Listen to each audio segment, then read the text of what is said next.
Hello, what's up guys? Welcome back to Good Bug Protection. I'm here with Plan Motive. Giving guys another video reaction video. And this time I'm going to react sa experience natin doon sa Delta Balentong 12 sa may flip top. At kwento ko lang sa inyo ng konti kung anong na-experience natin doon, ano bang nangyari, mga na-experience ko, kaganapan. So kung bago lang kayo rito sa reaction video natin, huwag niyo kalimutan mag-subscribe, i-like, share yung video natin. At kung hindi niyo naman ma-share, kahit i-like niyo na lang para ma-recommend sa ganun pa man, para dumami din tayo. At wala akong inaatake mga artist dito. Ginagawa ko lang yung responsibilidad ko at trabaho ko bilang isang reactionist. Ganun pa man, bago tayo mag-start, bigay ko lang pedigree ko, I'm a music producer in California, I'm an audio engineer at the same time. I'm a master motor sa man NLP, master practitioner, I'm applied psychologist. Gawin natin guys, para makarami tayo. Sa description ng personal channel ko, gusto nyo marinig kumanta o mag-rap. At sana pakinggan ninyo kung ano experiences para na-experience nyo na rin. Ganun naman guys, maraming salamat guys at let's get to it. At actually, nanonood ako ngayon ng Flip Top Delta Balentong 12 ng Enigma Machine.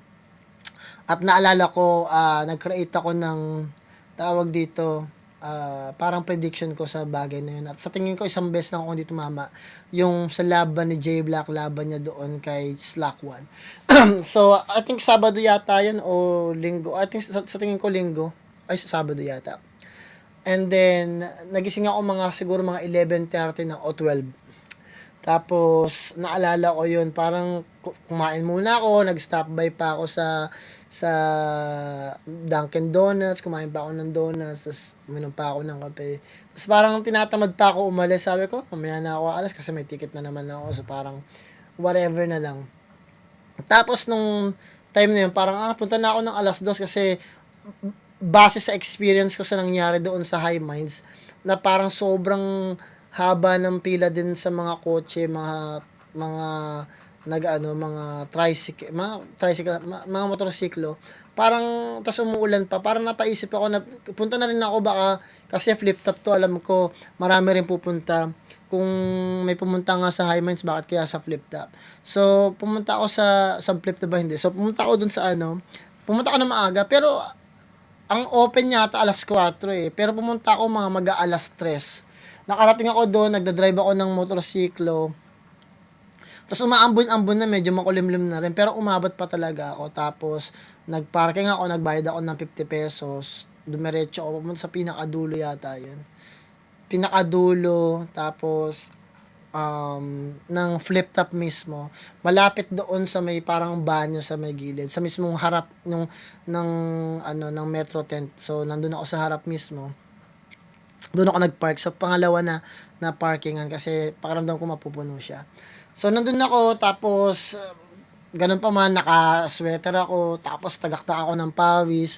So, ang unang-una kong hinanap, banyo, kasi gusto ko magbanyo, para makuha ko yung bimpo ko, tapos mapunas ko muna yung buong katawan ko. Kasi even doon naka-jacket ako, yung loob ng katawan ko, parang pawis na siya. So, nagdala ako ng extra na damit, tapos nagpalit ako, tapos, hindi naman siya parang basang-basa na basa, pero mararamdaman mo na parang basa na yung damit ko doon. Tapos, nandun lang ako, tapos nakita ko dami ng agad na tao. Parang doon, medyo parang nakita ko marami ng mga individual, may mga nakatambay pa sa labas, mga nagsisigarilyo, and what not.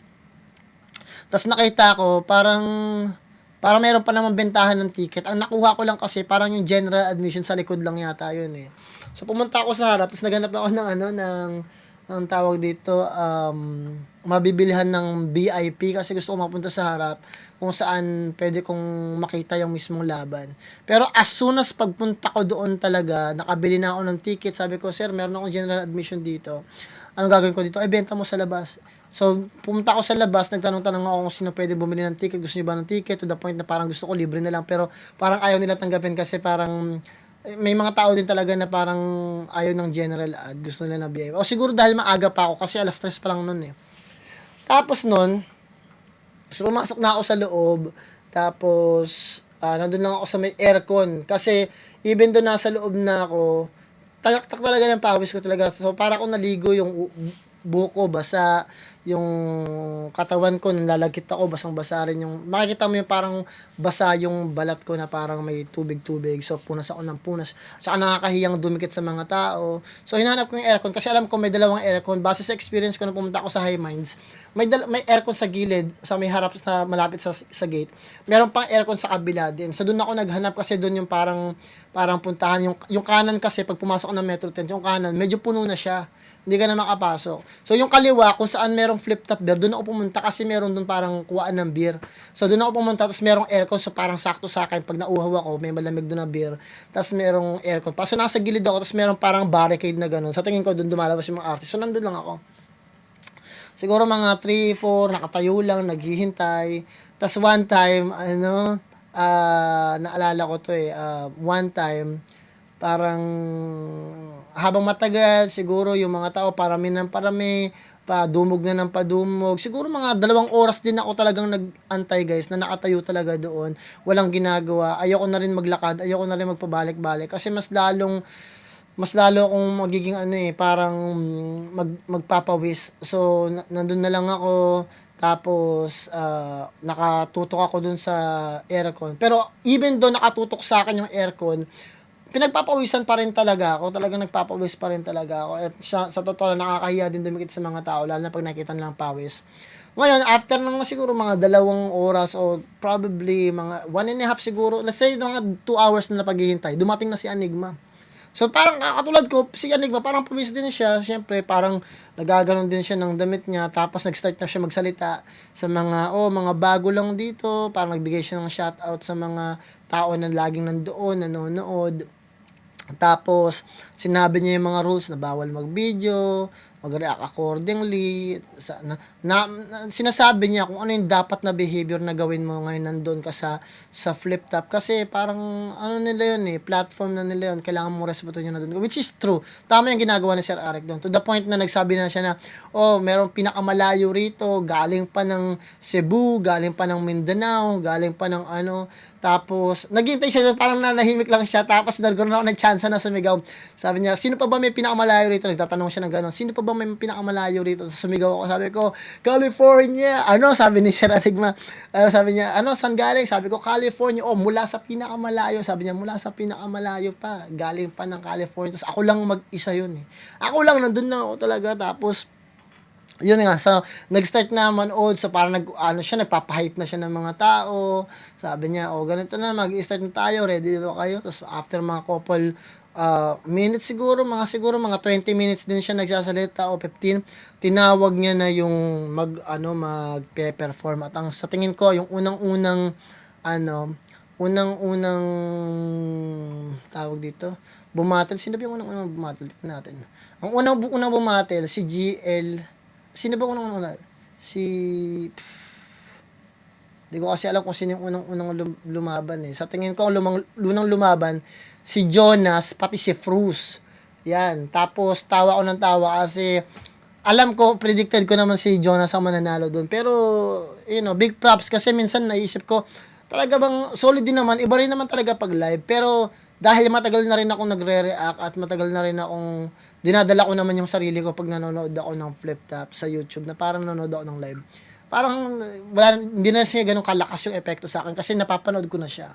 So even though nanonood ako ng live, malayo kasi yun So kahit nanonood ako, minsan hindi ko, parang nawawala sa akin yung pagtingin ko doon. So, nakatingin ako sa kanila, parang lumalabo siya kasi parang nagpo-focus ako sa utak ko, tapos nagko-concentrate ako sa kung ano yung sinasabi.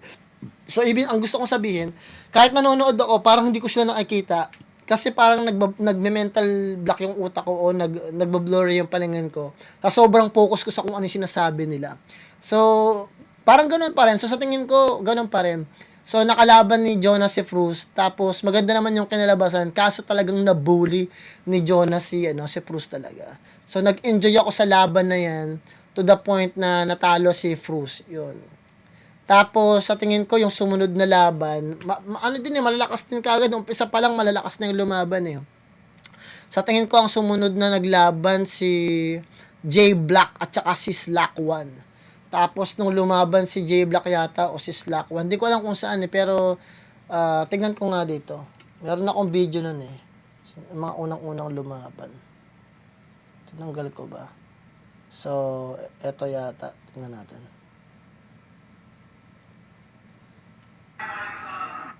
Okay, tingnan natin dito. Tingnan ko manalo si Invictus. Tingnan natin dito. So, mag-guess na yan, panalo. Tignan natin dito. Kasi sinabi ko rito guys eh. Tignan ko lang muna guys. Unang-una natin papanoorin, Jonas versus yan, na si Jonas versus ilalagay ko dito yung mga video na yan guys para magets niyo yung gusto kong sabihin. Tapos para mapanood niyo din yung mga nangyari sa akin doon sa part na yon. Tapos ang sumunod na laban, so sa tingin ko first round panalo kanina si Jonas. Ayun, dito naman tayo para sa GL versus Husky. Yung sumunod naman na laban, ang sumunod naman na laban si GL tapos si Husky. Magaling din talaga si Husky. Putik, natalo lang talaga siya na GL. Talagang preparado si GL talaga sa laban na yan talaga. At sa tingin ko kahit sa video masyadong intense yung ginawa ni GL.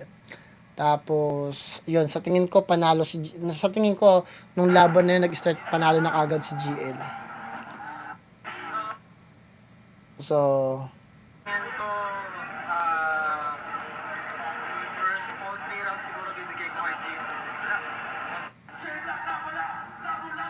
So, pagkatapos ng GL versus Husky, naglaban naman si J Black pati si Slackman. Dito lang ako nagkamali. Sa tingin ko kasi sa prediction ko, pinanalo ko si J Black kasi iniisip ko parang mag-aano siya, parang baka mag-ano si J Black, yung parang bumawi, parang ganun. Tapos, yun, natalo siya ni Slackman. Talagang bumanat si Slackman sa third round. Sa tingin ko yung sa kanya, nagpabully sa kanya. Parang humina yung sulat niya. Kasi sa tingin ko nahirapan siyang humanap ng angulo doon eh. Tapos, ganun nga. Tapos, nung lumaban naman si Invictus, natalo niya si Pistolero. Which is, sa tingin ko talaga, matatalo si Pistolero dahil nga sa prediction ko na-expose siya talaga. Si Pistolero na-expose siya. To the point na parang ang dali ng hanapan ng bota si Pistolero. Tapos nagsunod-sunod na yun. Tapos nakita ko napanood ko na si M-Site. Kalaban niya si MP3. Tapos si Katana. Tapos si M-Site. Tapos si GL versus yung nakalaban niya ano ba pangalan ng nakalaban niya? Kalimutan ko yung laban na yun eh. Pero meron ako nun na-react ko naman yun eh. Which is nakakatuwa din kasi nag-enjoy ako na panoorin yung mga ganong klase ng mga ang nakalaban niya si Rafian, which is predicted ko naman talaga na mananalo si GL dahil obviously parang hinahasapan ni Rafian yung niya eh, yung style niya talaga eh, which is may make sense. Makikita mo naman talaga kung sino yung mga obvious na pwedeng manalo. Kung kaya lang ibalik ni J Black yung time na malakas siya talaga, makita niya parang nawalan na rin siya ng angulo din talaga eh. Tapos nung lumaban na si Katana Saint Ice, hindi ko na yan masyadong naabutan din. Tapos yung laban ni Lipcram at saka ni Van, di ko na rin yan naabutan kasi nasa labas na ako. Nagpapahangin ako dahil tagaktak yung pawis ko. Buti na lang kamo, merong libreng beer. Ayun, tapos yung mga ganun na nga. Tapos marami ng mga pictures, mga ganyan, natapos na. Actually, marami ako mga pictures na nakuha eh. Tapos pinost ko sa page natin. Tapos doon sa page natin, parang nilagay ko lang yung mga picture na good.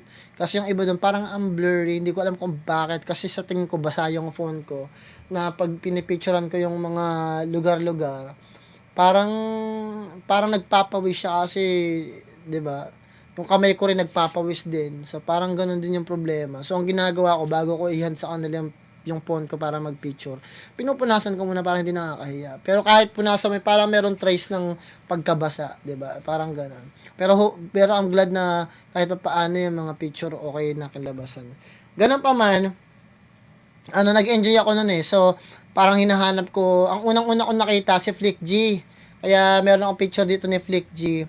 Kasi unang-una ko siyang nakita, sabi ko, "Uy, Flick, sabi ko, salamat sa sa collab ah. Nag-enjoy ako doon." Sabi niya, "Wala 'yon." Tapos sabi ko, hinahanap ko si Sir Arek, makapagpa-picture ko na. Nandiyan pa, mamaya pa yung lalabas. So, sabi ko, pa-picture muna. 'Yun, nag-picture kami ni Flick G, tapos sumunod kong nakita si Tipsy D. So nagpa-picture kami ni Tipsy D. Tapos, eto si Enigma, nakita ko na siya.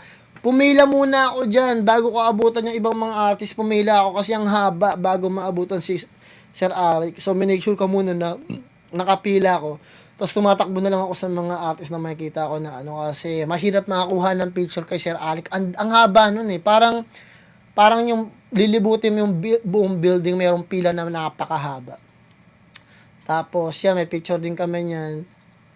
Tapos si Katana, yan, si Aubrey din, nakatawag ko pa ng Marich si Aubrey, sabi ko, Marich ka, kasi parang, nakita ko siya sa likod, nakatalikod siya, tapos sabi ko, Marich, akala ko si Marich, kasi tapos nakita ko, wala siyang, parang highlights, so sabi ko, hindi pala si Aubrey pala to, tapos, natawag ko siyang Marich, sabi niya, hindi ako si Marich, ay, sorry, sabi ko, sorry, natawa sa kanya, tapos nun, yan, tapos, nakita ko naman, si M-Site, si M-Site, lumabas siya. Tapos, nung nakita ko si M-Site, lumabas siya. Yung kwento namin dyan, kwento ko yung M-Site. Lumabas siya, tapos may mga nagpapicture sa kanya, tapos may gwardiya doon. Tapos sabi ko, sir, pwede pa bang magpapicture, magpipila po ba? Sabi niya, hindi, mauwi na yan si M-Site. Sabi yung gano'n ng gwardiya, uwi na daw si M-Site. Tapos sabi ko naman, uwi na ba? Sige. So, inayaan ko na lang muna. And then, one time, may mga nagpapicture pa rin. Parang sumingit na ako. Yung pagdak ko ng gano'n, sabi ko, site pa picture naman para malagay lang natin sa page natin. Nagulat siya, sabi niya, ikaw ba si Brad Pro? Sabi ko, oo nga. Pasensya ka na kasi mga reaction ko, hindi. Tapos sabi niya sa akin, hindi, kasama talaga yun. Tapos nagpa-picture kami. So meron kami. Actually, 3 to eh. Isa lang yung maayos kasi malabo nga. Sobrang labo ng camera. Tapos nakita ko si Saint Ice, nagpa-picture na rin kami. Tapos, ayan, si Marichu, di ba meron siyang highlights? Sabi ko kanina, may highlights si Marichu. Madalian na lang din kasi parang hinahatak siya, kailangan niyang lumabas ng ng tawag dito, parang meron kasing lakaran doon eh. Tapos si MR Industria, may hawak siyang beer para siyang sabi ko, Emma, pa-picture mo tayo. Tinatawag kasi siya, sabi ko, eto, gamitin mo na yung phone ko para makapagpa-picture din tayo. So may tao din sa likod. Sabi ko, sumabay ka na para hahanapin mo na lang. Tapos si Zaki din dumaan, tapos yung nagpapapicture yung iba, sabi na, ito, gamitin mo na lang. Ginawa ko rin, ganyan lang ginagawa ko kasi hindi ko maabot pag ginanon ko pa eh. So mas better na parang ganyan. Tapos nakita ko si Kuya Kebs, naglalakad, parang wala siyang pakailam. Naglalakad lang siya, wala tumatawag sa kanya. Nakita ko siya, sabi ko, Kuya Kebs, papicture naman, sabi ko ganun. Papicture na, habang wala pa si Sir Eric para lahat tayo may picture yun. Tapos nakapapicture ko si Kuya Kebs. Tapos marami na rin nagpa-picture sa kanya. Then after that, ito si Manda, nakapagpa-picture din ako. Tapos ito yung sa labas. Lumabas ako kasi pawis na pawis ako dyan. Kung nakita niyo, parang beautiful ako dyan kasi nagpunas ako ng pawis dyan. Tapos nakita ko si Diyos. Tapos nakita ko si Marijo. Sabi ko, Diyos, picture tayo kasama si Marijo. So 3 kami. Yan. Picture kami dyan. Tapos nakita ko rin niya si Dodong Saipa. Yan. Tapos si Lip Crab, si Keram, yan. Naka-jacket, nagtatao dito kasi kay Keram. Sabi ko, hindi siya naiinitan. Ako, pawis na pawis ako dyan. Kaya lang, nakatutok lang talaga ako dun sa merong sa tapat niya, sa likod niya, may malaking aircon dun, guys. May malaking aircon, promise. Tapos, nagpa-picture na kami. Huwag niyo pansinin yung kuko ko dyan, guys, kasi napitpit kasi talaga to. May nangingitim yan. So, itong dalawang daliri ko, may itim siya. Kung makikita ninyo, may itim siya. Yung kuko ko. Bago doon sa cutics. Kasi napitpit siya eh. Naipit siya sa pinto. Tapos, yun naman, kami dalawa na GL. Nauna yata to o pangalawa kasi, parang, nag-request siya ng okay nang magpapicture, tapos parang binuksan yung isang gilid, tapos nasa likod lang kami. Tapos nung nakita ko yun, lumapit na kami doon, tapos pumila kami kagad. Yan. Tapos eto yun, dito kami guys, eto. So, di ba sinasabi ko sa inyo, dito sa kanan, puno na siya dito. Sa mismong kanan yan. So, nandito ako sa pinakadulo talaga kung saan yung aircon. Tapos, yun yung nangyari. Tapos nasa likod na ako kasi nga, sobrang siksikan din talaga. Yan. Tapos nandito ako sa booth, bumibili ako. Shoutout nga para sa Flip Top merch, medium. Tapos hinahanap ko yung Tipsy D, kaso ubos na daw. So meron lang ako nakuha. Sir Eric lang nang nakuha ko. So since wala si Tipsy D, Sir Eric yung kinuha ko na Tapos marami yan. Sa likod ako, guys. Tapos ito yan sa Metro 10 sa may food stall. Post ko na lang dito yung mga picture yun, oh. Flip Top Battle League, yung lugar. Para sa mga hindi pa nakapunta, para makita niyo kung anong itsura. Yan, oh. So, nandito yung stage. Nandito ako sa pinakagilid. Malaki din yan talaga, kasi ito, katulad niyan, may aircon dito. May aircon din sa kabila. Kaso, meron ditong flip top beer. Dito sa kabila, wala. Exit lang. Yan, Katana St. Ives. Tapos, ito naman si Vitroom. Yan. So, yun pala guys. Yun. So, overall, nag-enjoy talaga ako. Sobrang, nagmadali na lang din ako. As soon as makapag-take ako ng picture kay Sir Arik. Ayun pala, big shoutout din para kay Plasma, no? Sa totoo lang, sa lahat ng mga artist na napuntahan ko, ang nakakwentuhan ko, si Plasma. Nandun kami sa banyo, nag-uusap lang kami. Para kasi may pila doon eh. So, nakapila kami. Tapos, yun, nagkukwentuhan kami about sa mga bagay-bagay, yun, tinanong nila ako ang ginagawa ko, mga ganyan. Sabi ko, wala, bumisita lang kasi nga, di ba, kasal ng kapatid ko. So, pumunta ako talaga ng solo doon para mapakita yung suporta ko. So, yun. Very nice, good individual, napakabait, very educated si Plasma, tapos, very charismatic si Plasma nung nakausap ko siya. Ganun pa man guys, after nun, as soon as makapagpa-picture ako kay Arik, umalis na ako kagad bago pa ako abutan ng ulan. So after ng picture ko kay Arik, lumabas na agad ako, tapos nagda-drive ako papunta sa hotel, basang-basa ako ng ulan guys. So yun yung talagang totoong nangyari doon guys, at ganun pa man, nakausap ko din si Zaki malapit sa restroom din kasi nakita ko sila magkakasama. Si Zaki, si Apex, at saka yung ibang mga members. Sabi ko rin kay Zaki, sabi ko pasensya ka na kung alam ko hindi niya ako nakikilala, basta sinasabi ko na may sa mga nasasabi ko. Yun sa reaction ko lang yun. Nagdadala lang ako sa reaction. Kasi sabi niya, huwag mong isipin yung kasi sinasabi ko. Yung mga fans mo rin talagang binabash din talaga ako. Hindi lang sa page natin guys, pati sa YouTube. Pero sa tingin ko, naiintindihan nila, tulad ni M-Site, naiintindihan nila na talagang reaction kasama talaga yan. So, very educated din si Saki. So, nag-enjoy ako. Yung mga sa tingin ko, si Bitrom, nakausap ko din siya about sa mga gagawin niya, mga plano niya about sa, yung, kasi kinaumagahan noon at linggo, merong parang rally. So, 22 noon eh. Tignan natin yung, kung 22 siya, so, 21 yata. So, ibig sabihin, Saturday nga, kasi 22, parang yun yung rally. So, nag-enjoy talaga ako, guys. Nag-enjoy ako. I mean, nakainom ako ng 4 na beer yata yun. O, 3. Tapos, bumili pa ako ng 2 soda, Coke, isang Mountain Dew. Kasi sobrang uho na uho ko, guys. Kung alam nyo lang nangyari sa akin doon, guys. Siksika ng mga tao. Tapos, I feel bad para sa mga taong malapit sa mismong stage. Kasi pakiramdam ko, hindi sila makalabas. Hindi ko alam pa paano sila umiihi o paano sila nagiging komportable sa loob ng 8 hours na doon sila. Kasi ako, guys, kailangan ko lumabas, kailangan ko rin mag-CR talaga. And yung buong pantalon ko, yung loob, dahil hindi pa ako sanay sa Pilipinas noon, 2 weeks pa lang o 1.5 weeks, talagang nag-a-adjust pa ako sa klima talaga. At ganun pa man guys, nag-enjoy pa rin ako, and hopefully makapunta ako ulit sa susunod na taon. After nyan, siguro ng 27 or 28, pumunta naman ako sa Motus. Tapos nakilala ko naman yung ibang mga artist doon. Doon, nasabi ko na rin, very hospitable yung ginawa sa akin ni M-Site. So, big props sa Motus Battle League. At hopefully, supportahan niyo yung mga ganong bagay. At sobrang enjoy talaga ako guys. At yun, hopefully makaka-experience ako ulit. Shoutout nga pala kay Enigma. Shoutout. Nag-iisip nga ako kung paano makakapasok dun sa loob din talaga eh. Kasi parang meron silang tawag dito, yung wristband. And nasa labas ako, meron mga nagpapapicture din sa akin. Kaya medyo natutuwa din ako kasi parang boss, sabi mo, nandun ako sa may gate, nasa may pinto lang ako. Tapos tinitik ko yung mga picture doon sa labas. Tapos biglang may lumapit sa akin 3 lalaki. Sabi ko, di ko alam kung ako kinakausap. Tapos sabi nila, buti nandito siya pa-picture naman. Parang ako ba kausap nito? Parang wala akong kaalam-alam. Tapos all of a sudden, nasa harap ko na sila. Nagtatanong ko, pwede mo picture. Sabi ko, ano ba, pipicture pipicturean ko ba kayo? Ay, hindi, boss, papicture tayo. Sabi ko, nanonood ako na. Once binagit nila na nanonood sila ng reaction, gets ko, salamat na pala yun. Parang, nagpasalamat ako, na-appreciate ko sila. So, tatlo sila, nag-picture kami. Then yun, tas yung iba naman na nanonood din kasama ko, nagtanong din, "Oh, sir, nakalabas ka na, nakauwi ka na pala." Yun, ang dami rin nagpa-picture kahit nakapila ko kay Enigma, may nagpa-picture din.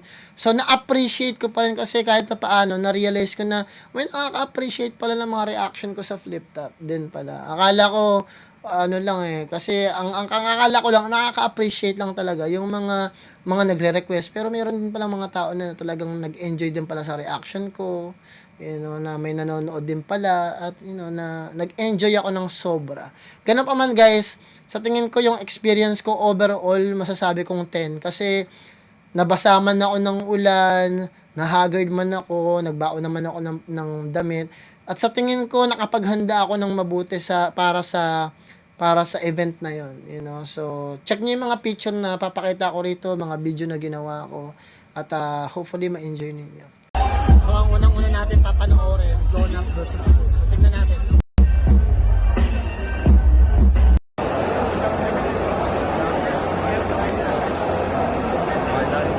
Manonood tayo M-Side versus MP. So, obvious na yun, panalo si M-Side. So, sa tingin ko, panalo si Invictus. Para sa GL versus Husky. So check natin.